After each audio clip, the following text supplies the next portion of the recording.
you soon. Thank you.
I never worry when you're around. I always feel like you got time.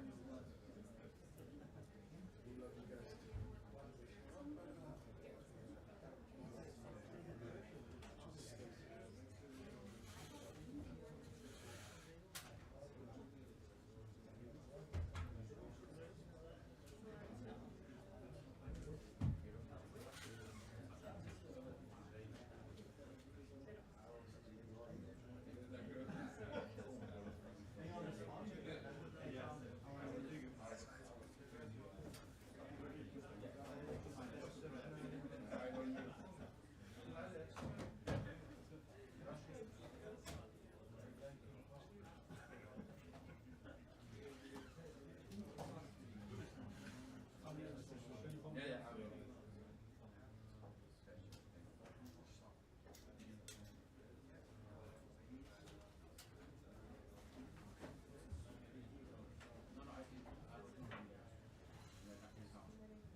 sure you were checking text and emails and, yeah. It's like I just need you to but Wi-Fi started working. Yeah. They upgraded everything over the weekend, and when they say upgrade, I'm always like, how is that over on Monday? So Yes. Thank you. glad it worked out. There might be if you submit a new thing, a new request, and add my email address as the sponsor, I can redo it. They upgraded the system over the weekend, and that's what I think it's going to be. You have my email, right? Yeah.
might go to the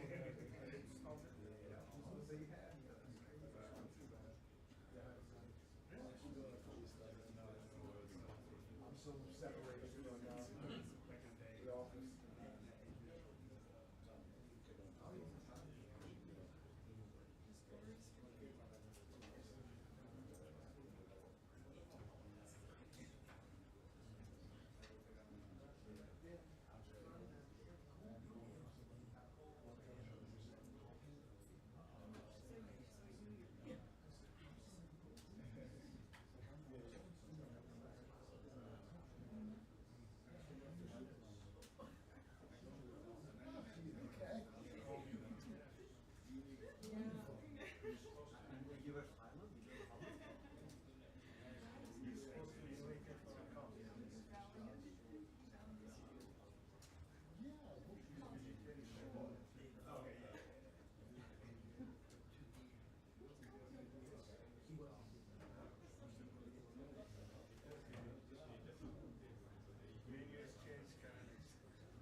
How recent? Yeah, that's it. Yeah, very recent.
Put my phones on Do Not Disturb.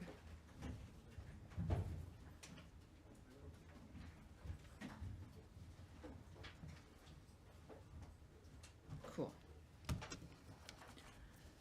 All righty, everybody. Thank you for being here. Give you a couple more minutes. I know I scooted in here before the 2 minutes was 2 minutes. How's everybody today? Looks like it's nice out there. Good. Thank you, guys. I'm really hoping, even though these ladies have been allowed to bring their computers in again, that it won't be as exciting as Thursday. But we'll see. We'll see. Good. All right. Thank you, everybody.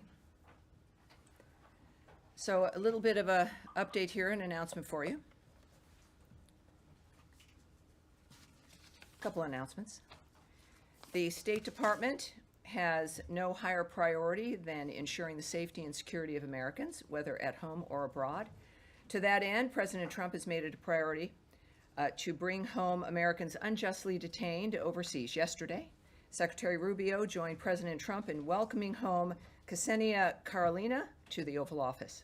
who was wrongfully detained in Russia for over a year. In his first 100 days, the 47th president has secured the release of 47 unjustly held Americans. No administration has worked so hard or so quickly to bring home U.S. citizens imprisoned abroad. That is because of the leadership of President Trump, and we are committed to bringing home every single American who is wrongfully detained around the world. Secretary Rubio also joined President Trump in the Oval Office today for a meeting with the Canadian Prime Minister. During the meeting, Prime Minister Carney described his intention to increase Canada's defense spending, exceeding President Trump's leadership there and the demand of what he was looking for. 9 years ago, most NATO allies were nowhere near spending 2%. Today, allies agreed that they must increase their defense spending, and every week more are announcing the increase. 18 countries, in fact, since the November election. Let's see here. We've got now something very important I think most of you have heard about, certainly through the president as well. The president also announced in this meeting that the Houthis have capitulated following the administration's strikes. In the president's words, the Houthis have announced that they don't want to fight anymore. They just don't want to fight, and we will honor that, and we will stop the bombings. They say that they will not be blowing up ships anymore. As Secretary Rubio explained, this was always a freedom of navigation issue. These are a band of individuals with advanced weaponry that were threatening global shipping, and the job was to get that to stop. And if it's going to stop, then we can stop. There is also something now retweeted by Ambassador Witkoff's X account, I believe, noting that following recent discussions and contacts conducted by the Sultanate of Oman with the United States and the relevant authorities in Sana'a, in the Republic of Yemen, with the aim of de-escalation, efforts have resulted in a ceasefire agreement between the two sides. So that's always a good thing. Now, in another important announcement, Secretary Rubio has decided to merge the responsibilities of the Office of the Palestinian Affairs Office fully into other sections of the United States Embassy in Jerusalem. This decision will restore the first Trump term framework of a unified U.S. diplomatic mission in Israel's capital that reports to the U.S. ambassador to Israel. Ambassador Huckabee will take the steps necessary to implement the merger over the coming weeks.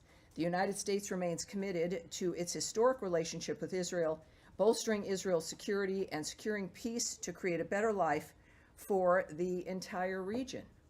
And now I will take your questions. Daphne.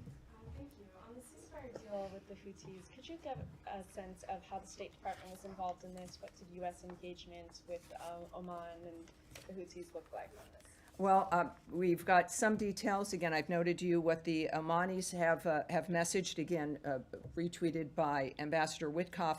I can read you a little bit more here as well that gives you a few more details. In the future, they note, neither side will target the other, including American vessels in the Red Sea and the Bab el-Mandab Strait, ensuring freedom of navigation and the smooth flow of international commercial shipping.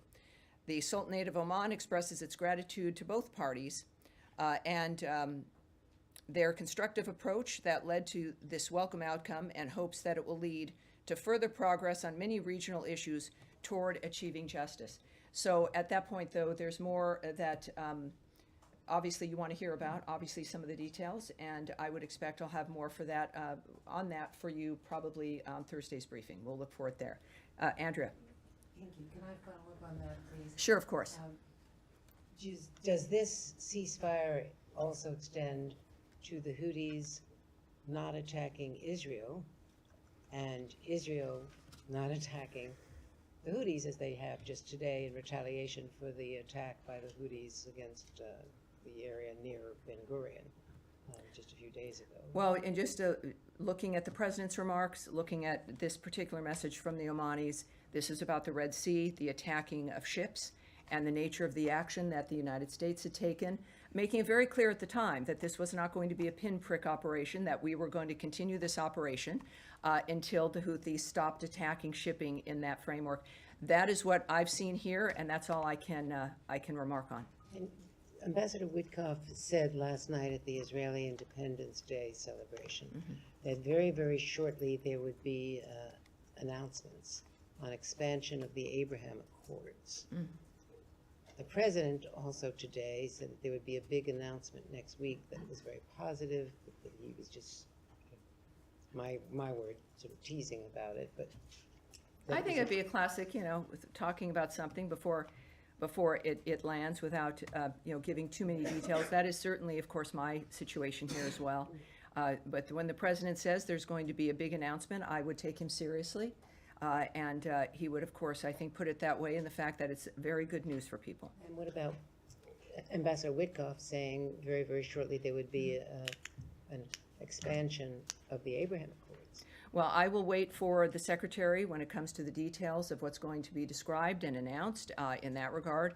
Of course, we know of the importance of the Abraham Accords, starting with the success in the first Trump term and what that meant for the region, something that no one ever thought would occur. Once again, Trump has a tendency to accomplish those kinds of things that make a huge difference for a long time. So I have nothing to report for you right now, but clearly it appears as though I will later on in the week. Nadia. Thank you. I want to follow up on Yemen. Despite the statement by the president and the secretary on the ceasefire, and also the Omani foreign minister just confirmed it, the other side, which is the Houthis themselves, denied it. They're saying that we are not going to stop attacking the ships. So how do you explain that? Are they not Well, they're a receiving terrorist the group, message? so, Or they I playing for public consumption? I or use, what? for my basis of who to listen to and who to take seriously, of course, is the President of the United States, Ambassador Witkoff, the Secretary of State, Marco Rubio. I think that, as what we've said, of course, also when it comes to other situations, is that we look to actions, not words. And clearly, there's been development here that the President shared, and I think his words are the words that one needs to rely on. And the attack on the port of Sana'a, as you know, Sana'a now is completely out of service. 20 million people are affected as a result. Was this attack coordinated with the United States, or do you think this is more like a collective punishment against civilians in Yemen as well, because they won't be able to use that port anymore? It's not Well, I just certainly, for I would refer you to the DOD regarding any questions about American action, certainly with the operations that we'd had against the Houthis and the shipping issue. But I can't speak to any action, of course, that Israel may have taken or the nature of any of that. But in regard to the rest of this, President Trump categorized this as some very good news, that the Houthis announced, again, they don't want to fight anymore, and that we will honor that and stop the bombing. He said they have capitulated. And again, we had a very specific framework there, but again, I'd refer you to the DOD in regard to that. Matt Lee, interested in the subject line? Sure. I still just don't really understand what, I mean, if the Houthis have only agreed to stop attacking American vessels, and you guys have only agreed to stop attacking Houthi targets, that does not really fall into line with what Secretary Rubio has said, which is attacks on all international shipping in the Red Sea. Well, it was because that the venue, Houthis it can was still- that arena regarding the Right. Red Sea and the shipping within that I framework. understand that, but if this is a deal that's just the U.S. and the Houthis and no one else is included, and the Houthis are still going after French ships or German ships or Israeli ships or whoever, I'm not quite sure how this is anything other than you guys just saying, okay, we won, we're leaving, but Well, terrorism and I don't these attacks are still recall going those on. lines being used. What I can say is that Secretary Rubio said this was always a freedom of navigation issue. And of course, our approach was the fact that they had struck ships hundreds of times, including our ships, in that area. And this is one of the cases where we, again, a very transparent administration, of a president who is speaking and will speak on what's happening, what he's planning, what we hope for, what he has heard. And I would take him at his word in that regard. Of course, Secretary Rubio was in the Oval Office at this point. I would encourage all of us, and I'm looking forward to it too, to getting more details on the nature of how it manifested. That always, of course, interests us. We have a sense here with what Ambassador Witkoff tweeted, that Oman, of course, was involved, and that there's an understanding that this is moving forward. So we will no doubt have more information, and I think we'll have our answers when we do. And then, Yes, ma'am. Wait, Yeah, hold on, right. Tammy. when this moves away from the Middle East, can you just, remember I asked you if there was a reaction to the German chancellor election? So when we get to Europe or Yeah, whatever, yeah, can you? Matt, thank you. Thanks. Jillian. Off topic, if I may, because I've got to Of course, leave I in a understand, moment. sure. Question on China. There's going to be a vote in the House tomorrow where members are going to have to kind of decide if they want to support Republican efforts to sort of push back against Chinese Communist Party influence in U.S. academia.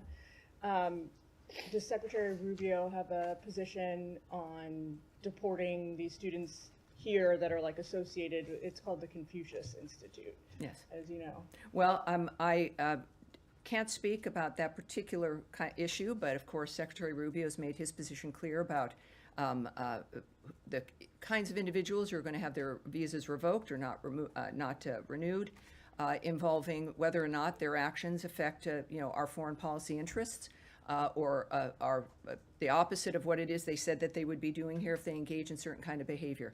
So, but what we will do is see how the Secretary feels about this, and I do expect to talk with him a little bit later, but, so we'll take that back and get it back to you, because I know you're going to be reporting on that, but we'll do that. Also, one Yes. more, if I may. Can you tell us, there's plenty of criticism, as I'm sure you're aware of, out there, folks who say the new dual-hatted role for the Secretary is problematic. Can you tell us how he feels about being appointed National Security Advisor? Well, what I can tell you is that this is a man who accepted a job because he knew he could do it. He is here, has had tremendous success as Secretary of State. He also knows what's required there. He's in the White House a great deal. He has an excellent relationship with the President. And if the President's going to ask him to do something, the President feels also that he would be obviously a good fit, or he wouldn't have asked him to do it in an interim basis. I have found, and I can just speak to my own experience with him, that Secretary Rubio is very focused. He enjoys being here. He likes his work. I think, and most of the time, he loves his work. This is a man who's committed to wanting to make a difference in the world, and we're in a remarkable time where someone with his family background and experience, as with President Trump's, as with mine, as with many of you, maybe sometimes find ourselves surprised to be in this building and working and doing this kind of job. I find Secretary Rubio to hold that honesty about the reality of our situations really close to his heart, and I see that in his work and how he responds to people and what his goals are. So I think it's fair to say that he enjoys what he's doing, that he's grateful for the opportunities, and he's going to be, with everyone talking about, the last person who held this was Kissinger. I think what we're looking at is a new age in the 21st century, and Marco Rubio is going to, I think, have a tremendous impact. Yes. Going back to the Middle East, on this deal with the Houthis, were the Israelis informed prior to the president's announcements in the Oval Office that this understanding had been reached between the U.S. and the Houthis? I can't speak to that at this point. And then on this foundation that was teased this weekend about delivering aid to Gaza, the UN and aid community have unanimously rejected this. They say that it goes against the humanitarian principles of objectivity. Is the U.S. going to take that criticism into account as it tries to move forward on this, or is it a done deal and we should expect? Well, first of all, I'm not going to get ahead of what will be a very important announcement for those who know, speaking about the issue of getting aid into Gaza. That information will, I think, be forthcoming, certainly in a few days. So I'm not going to get ahead of the nature of what complaints might be or who is unhappy, but I have a feeling that I'll have plenty to say, as will many others, when this is formally announced. And it will be very, very good news, so we're looking forward to that. Yes, sir. Thank you, Tammy. I have two questions, if you don't mind. My first, just on the announcement you made about the Palestinian Affairs Office of merging it into other sections of the Yes. embassy. Can you just please explain what's the mindset behind that? Given that a few weeks ago also the department eliminated the position of the security coordinator in the West Bank. So is it part of minimizing contact with Palestinian Authority, Palestinian people, or restructuring? Well, this was something actually that had been established in Trump's first term. So this is not a new decision. It's not a new idea. It in fact restores his first-term framework of a unified U.S. diplomatic mission in Israel's capital that reports to the ambassador to Israel. So this is something that was reversed by the previous administration that had already been established. Ambassador Huckabee, of course, is in charge, will be taking steps to do this. But it also is not a reflection on any outreach or commitment to outreach to the people of the West Bank or to Gaza. It really is actually very similar to what's happening here with the bureaus, with our reorganization. It is making sure that the issues that are important are all working together, right, are not segmented out, so that the interests of the embassy, very, very much like the interests of our foreign aid and other actions, can work together in the Bureau as one entity. And that was the intention of that. And again, it was established in the first term. And now this is just being restored effectively to reflect the president's vision. My second question is, today the Egyptians, some sources in Egypt said that they received a U.S. proposal for a ceasefire in Gaza. This happened a few minutes before the president himself announced that there will be good news. Can you confirm that you delivered to the mediators any No, I plan, can't. any Yeah, new I plan? can't speak to what sources might say or to speculate or what might or might not still be negotiated. What I do like is the fact that there are a few things that might be the big good news coming up. Now, won't that be nice? So this is something that, what is this? So it's Tuesday, so we have a few days left to go. But it's going. But there is good news. I think just like today with the news of the Houthis, that there's good news and that the work can reap dividends, as we've seen in the past with President Trump's intentions in his work. So I'm sorry, I can't answer that specifically. Yes, sir. Thank you very much. On March 8th, you ended the waiver that allowed Iraq to import electricity from Iran, but Iran continues to import electricity to Iraq. What is your comment on this? Well, as part of the maximum pressure campaign, the waiver for, you're right, for Iraq to import Iranian electricity was not renewed last month, March of 2025. The government of Iraq is taking steps to secure alternate sources of electricity, including through expanding gas capture and increasing imports from other neighboring countries. Some of these efforts are directly benefiting U.S. companies, including the recent signing of memorandums of understanding with UGT Renewables and GE Vernova. And of course, we continue to support all of efforts, all of the Iraqis' efforts to end their energy reliance on Iran. All right, yes, sir. Yes, hi, thanks, Tammy. U.S. Special Envoy for Africa, Massad Boulos, said yesterday on X that the DRC and Rwanda had submitted draft proposals ahead of a peace plan. And parallel to that, the Rwanda's foreign minister today actually told AFP that they had agreed and set out on a calendar and that there would be a meeting in the foreign ministers end of May or mid-May in Washington, and then a final, hopefully, peace agreement in June in Washington. Can you confirm any of those? Well, what I can confirm is this. Of course, the important historic meeting that Secretary Rubio established that happened on April 25th with the foreign ministers of the DRC and Rwanda occurred, of course, and at this meeting, both sides committed to reaching a resolution. This is a decades-old conflict, and they signed a declaration of principles. The date involved in that was May 2nd, which was a date for them to make additional outlines of what it was they were going to do to reach that principle and that goal of ending that conflict. So that was outlined in the Declaration of Principles. Both of them, in fact, by that date, submitted the inputs, their ideas for a draft peace agreement and a roadmap for peace. It's when we think about the remarkable establishment of this, some conflicts that are so old or not as looked at as much as others that are in the world, we are working on all of them. And this was a tremendous achievement. So both did meet that deadline. We welcome, of course, those details and recognize this is an important step toward fulfilling the commitments made in that Declaration of Principles. And we are going to build on the momentum and continue to work with African Union partners and both of the parties to get to an agreement that delivers a durable peace, economic prosperity, and stability in the region. Senior Advisor Boulos's meetings in Doha last week, in fact, were a further step toward that goal. And that's all I can report to you. But it's more good news. What do we know? Yes, sir. Thank you, Tammy. Moving to Ukraine, if I may. The president has been discussing Ukraine peace efforts with foreign leaders. We heard it from White House over the weekend about the call with Erdogan. We heard him saying it today with Canadian Prime Minister. Yes. Caveat that you cannot, walk us into the White House discussion. Let me ask you this. Does that mean that you guys are staying very much as a key mediators, contrary to the media reports, and that following minerals deal, talks are entering right now into a new phase? Well, first I can tell you, of course, there were some erroneous reports, fake reports about the nature of where we stand. I made a number of comments in the midst of those reports, debunking them. The fact is that Ukraine, of course, we've been its largest supporter. We remain its largest supporter. We remain within our posture of being mediators within this framework.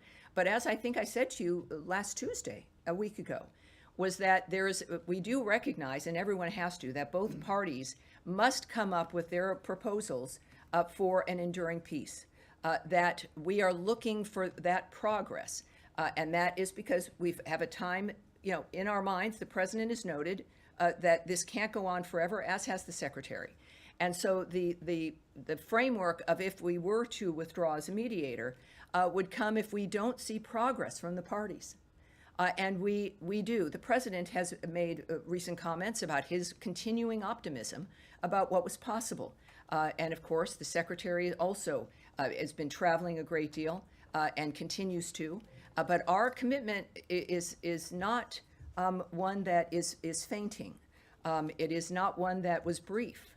This is a commitment that, while styles might change on occasion or the nature of the strategies might change, but our commitment remains the same. And again, it is reliant on the parties showing us that progress is possible, that they're working for progress, that steps are being taken for progress. And then the president, who is in charge of how this proceeds, will make his determination. He's, of course, involved with all of the parties in this regard, along, of course, with Secretary of State Marco Rubio and, of course, the interim NSA.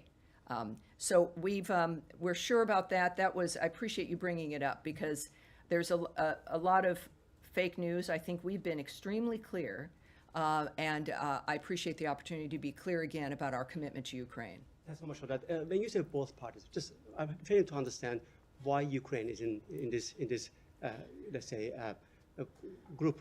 Ukraine did everything you asked them for, to do. They signed a agreement. Well, yes, and I've enjoyed being at the summits, working with people, meeting my counterparts in Ukraine. Their commitment, obviously, they want this to stop, this carnage to stop. It's clear.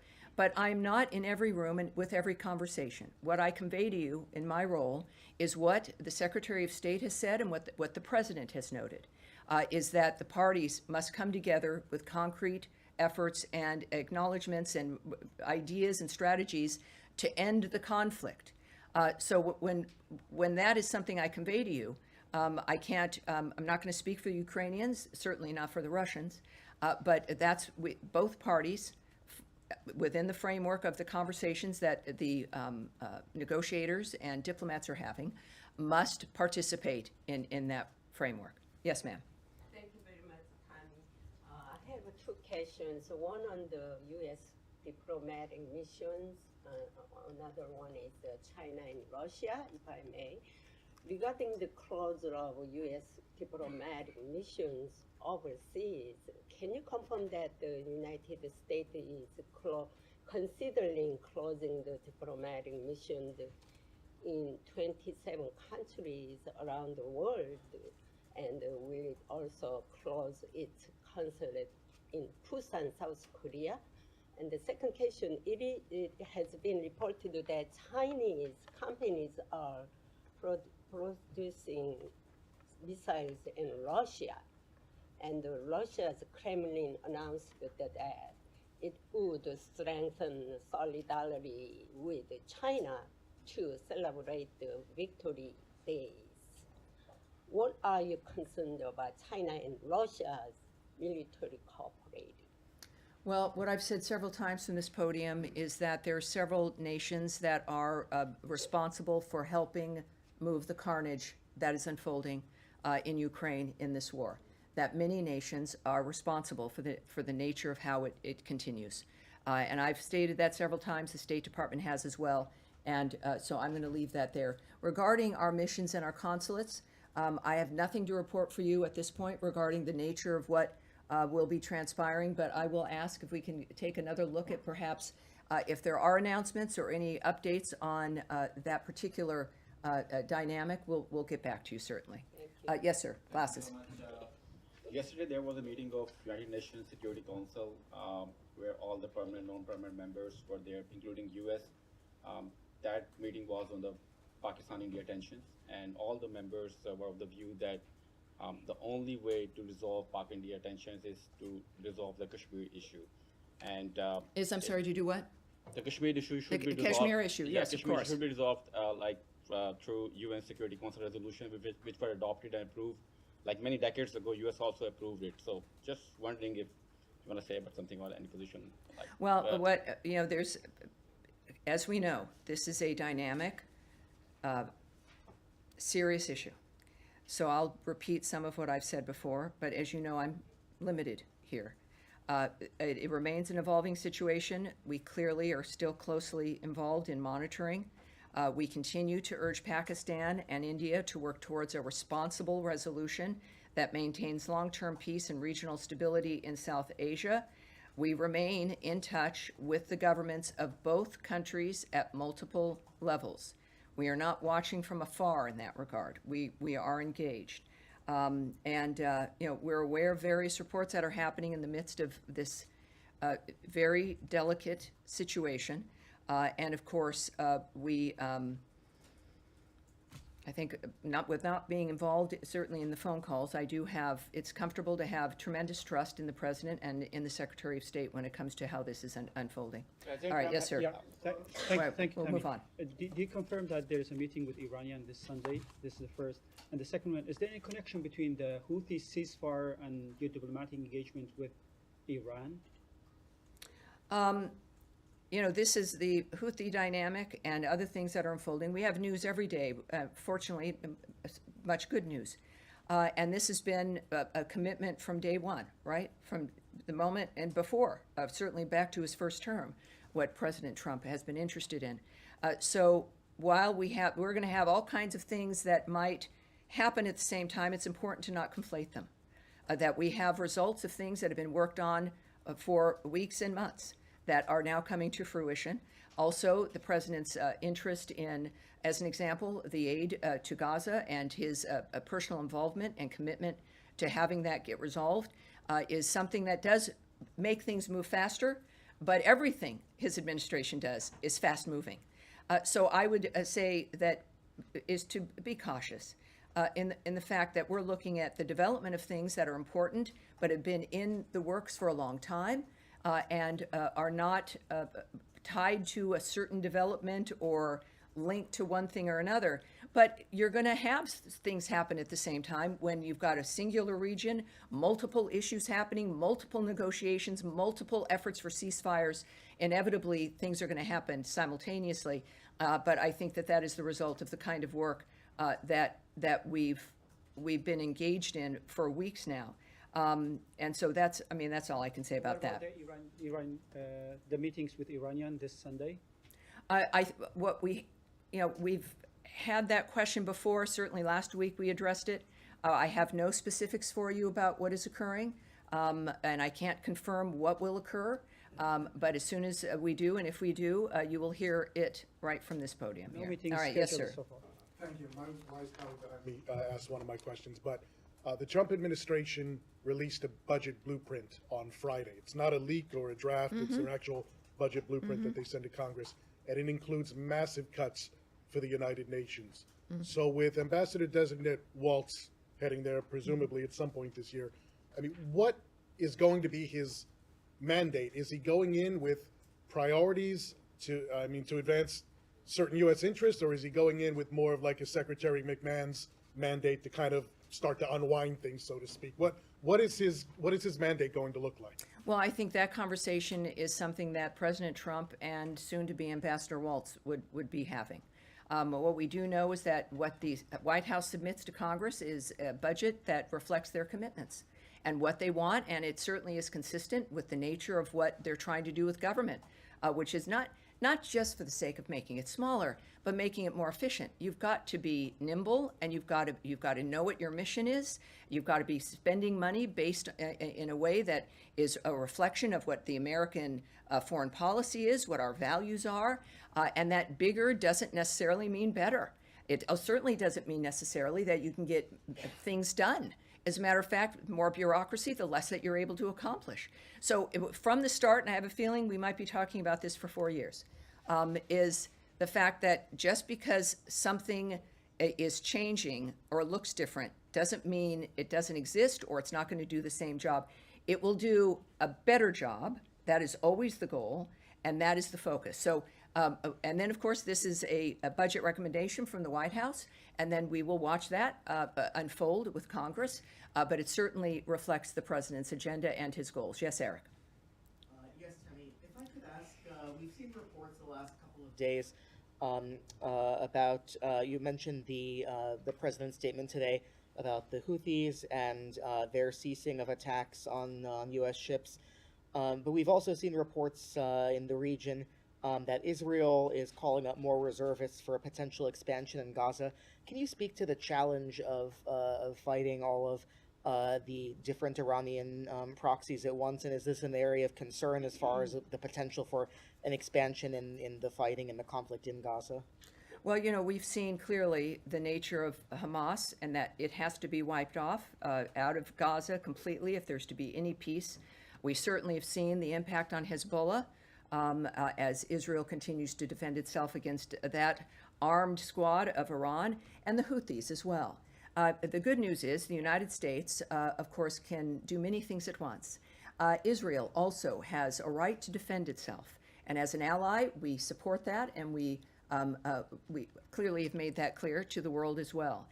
And the remarkable agreements and at least even just getting Iran to the table has been a tremendous accomplishment for our ambassadors, for President Trump's foreign policy. So it's not what one would want. You want a peaceful world. President Trump came into a world that was left behind through the previous administration in a condition that required immediate intervention. And that is what he has done, and that is what the American people expected. He is acting on that expectation. Again, a lot of us would, certainly everyone involved in these conflicts and wars, this is not what any family anywhere in the world imagines what the next day would be for their families. And I'm proud, and we all should be, that the United States continues to work to change all of these conflicts, to bring them to heel, to stop them, and to make people's lives better. I'm very excited that many efforts are going to bring fruit to our conversations, and we'll be able to talk more about that later in the week. But no, I think that when it comes to Israel defending itself, us supporting Israel, and the nature of our commitment for peace in that region, Iran is certainly at that framework, and we have tremendous ambassadors like Steve Witkoff setting the table there about what needs to happen for the country, for the region, and for the world. All right. Yes, sir. So going back to Ukraine, you said you were waiting for concrete proposals, and so are there any new proposals? And what's the status? Well, if there were new proposals, I wouldn't stand here and say we were waiting for new proposals, and that at the same time, it is a word I used a lot in the beginning of my briefings, but it's true here. It's fluid, right? So it doesn't happen only at certain times of the day or when I'm briefing. These are efforts and conversations that I have to say are really 24/7, right? There's action in each part of the world in making a difference here and finding a common ground. Secretary Rubio has noted on a few occasions that, in some ways, getting them to the table was the easy part. And then you have to discuss, you want the ceasefire, you want the slaughter to stop. Then it comes down to how do you get two parties like this to agree to stop, in a durable way, in a long-term way. That's the difficult part. We've got to get to that ceasefire part. But the conversations, that's why there's been this dynamic of we've got to see progress in order for us to understand the process and how our process and how our posture in that will continue. And that becomes the question. So let me ask you a more broad You question. ask me in a different way. No. All right, A go, more give broad it a question. shot. With regards to the negotiation, but also broader, do you still support the principle of territorial integrity and not changing? That's a much easier, much different borders question. by force? Obviously, I'm not, now, if we were at a seminar somewhere, my alma mater at USC, I would love to have that conversation with you, but I won't here today. Matt, so you wanted me to follow up on the German elections, is that right? No? The election of the chancellor. Yeah. If you have something. I Yeah, don't know. yes. So we congratulate Friedrich Merz on his election as chancellor in Germany. We will continue to work with Germany and its next government to ensure the security of the United States and Europe. Okay. So there you go. Congratulations to Wait the a new second. chancellor. Wait, hold on. Wait, just. No, Matt, that's it for today. Thank you, everyone. Have a great day. Thank you. Thank you, everyone. Oh, well, yes, actually, there is one more thing. And thank you for this as we move on from congratulating people. There is two individuals that I think this is an important thing and that I wanted to make note of, and certainly the people that I work with wanted to make note of. So before we conclude officially, I want to take a moment to honor the lives and legacies of two towering figures in American diplomacy, Ambassador Ruth Davis and Ambassador Lino Guterres, both of whom we sadly lost in recent days. Ambassador Davis was a trailblazer whose distinguished service as a director of the Foreign Service Institute and the Director General of the Foreign Service shaped generations of diplomats. Ambassador Guterres served our nation with great distinction as U.S. Ambassador to both Argentina and Nicaragua. A steadfast champion of diplomacy, his commitment to service inspired many. We remember them not only for their contributions to our country, but for the grace, wisdom, and integrity they brought to the craft of diplomacy. Their absence leaves a profound void, and their legacies endure. May their memories continue to inspire us all. Again, Ambassador Ruth Davis and Ambassador Lino Guterres. That's how we'll end today. Thank you, everyone. Have a great day. Thank you. Thank you.